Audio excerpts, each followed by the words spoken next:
Apo.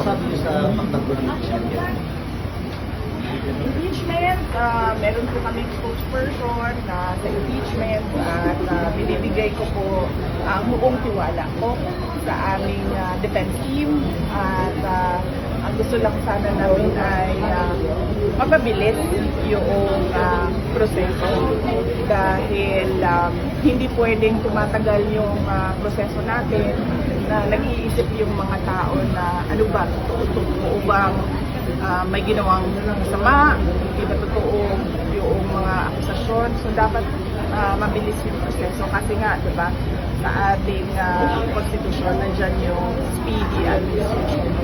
Pero sinasabi nila mas magiging mabilis pag naandyan po daw kayo, dadalo kayo personally sa impeachment. Hindi po totoo yun kasi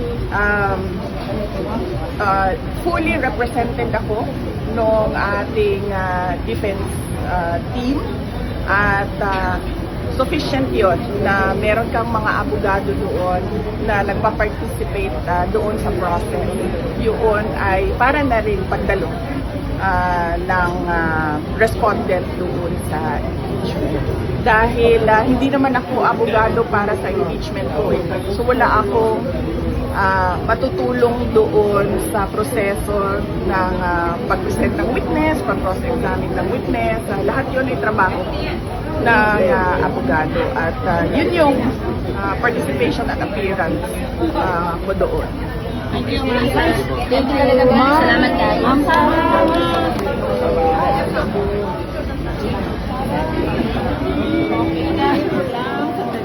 Ay, hindi ba kayo magtulakan? Pag mature lang. Magtutulak kasi dito eh. Matanda na ako, no? thank you, ma'am Sarah. Ma'am Sarah, pa-picture lang po.